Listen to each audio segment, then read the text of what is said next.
Message lumière de la famille Myriam, bonjour. Aujourd'hui dans l'Évangile, c'est l'histoire du publicain et du pharisien, une histoire que tu connais sans doute très bien. Et ce que j'aime voir à l'intérieur de cet Évangile, c'est de voir comment Jésus vient pour nous corriger, pour nous éduquer, mais aujourd'hui il le fait avec de l'humour. Effectivement, il pourrait nous dire: tu sais, Suzanne, tu es vraiment orgueilleuse. Ou Suzanne, tu es vraiment repliée sur toi-même. Peut-être pas vous autres, mais moi, il pourrait me le dire. Mais il va faire une parabole. Il va raconter une histoire pour me montrer que ça n'a pas de bon sens. Alors, on va écouter cette parabole-là ce soir ensemble. Deux hommes montèrent au temple pour prier. L'un était pharisien et l'autre publicain. Le pharisien debout priait ainsi: Mon Dieu, je te rends grâce, parce que je ne suis pas comme les autres hommes. Ils sont voleurs, injustes, adultères, ou encore comme ce publicain. Moi, je jeûne 2 fois la semaine. En plus, je donne le 10e de tout ce que je possède aux pauvres. Je suis vraiment parfait.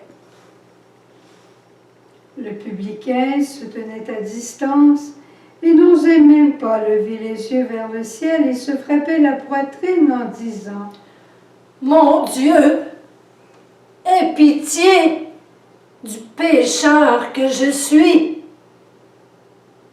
En vérité, je vous le dis, ce dernier descendit chez lui justifié et l'autre non.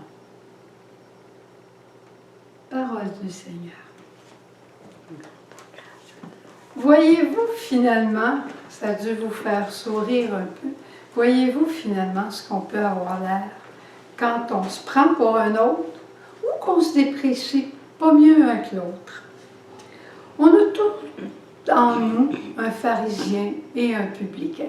Et le Seigneur dit: bon, ça va faire maintenant, là. Un peu comme il nous disait hier: reviens vers moi, reconnais ta faute et chante à nouveau ton bonheur d'être mon enfant. Je sais que tu n'es pas parfait, tu n'as pas besoin de te gonfler la poitrine. Et d'un autre côté, surtout, ne va pas te déprécier parce que tu es mon enfant. Et c'est dans ce sens-là que je voudrais vous partager une très bonne nouvelle qu'on a eue aujourd'hui. Imaginez-vous que hier, en priant, je disais au Seigneur: Seigneur, ça ne sera pas facile de se confesser dans ce temps-ci, puis on arrive au temps de Pâques, les gens veulent faire leur Pâques. Qu'est-ce que tu vas inventer pour nous? Notre Saint-Père le Pape va certainement y penser, puis il va nous en parler. Bien, pas plus tard qu'aujourd'hui, à sa messe, il a parlé du sacrement du pardon. Il n'a rien inventé, mais avec une onction paternelle, il nous a repris des passages du catéchisme où il nous disait simplement: quand vous êtes dans un temps comme vous vivez présentement, alors tournez-vous vers Dieu et parlez-lui bien simplement. C'est votre Père, il va vous écouter. Parlez-lui et racontez-lui sans détour toutes les manigances que vous avez faites, les actes d'orgueil, les actes d'impureté, tout ce que vous avez fait de pas correct.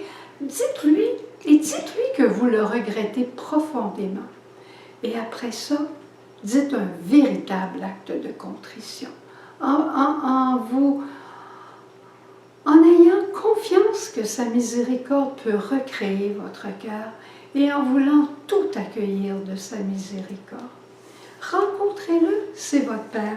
Et il a rajouté: et tu recevras la grâce de Dieu à ce moment-là, avec un acte de contrition bien fait, ton âme redeviendra blanche comme neige. C'est pas extraordinaire? On est dans un temps difficile et différent, alors l'Église a aussi des moyens pour nous faire rencontrer et recevoir la miséricorde de Dieu. la miséricorde, oh mon Dieu. Je veux la chanter tous les jours de ma vie. Je veux l'accueillir comme un pauvre pour aimer et servir tous les miens. Tu voulais dire? Je voulais dire qu'on va chanter la miséricorde de Dieu. Puis en terminant, on pourrait peut-être dire justement un Je vous salue Marie, Marie, Mère de la miséricorde aussi, pour qu'elle nous aide à travers cette épreuve. C'est certain que Marie ne peut pas nous abandonner. Elle n'abandonnera pas ses enfants. Alors redemandons-lui de rester avec nous. Je te salue Marie, pleine de grâce. Le Seigneur est avec toi. Tu es bénie entre toutes les femmes, et Jésus, le fruit de tes entrailles, est béni. Sainte Marie, Mère de Dieu, prie pour nous pécheurs, maintenant et à l'heure de notre mort. Amen. Au revoir et à demain.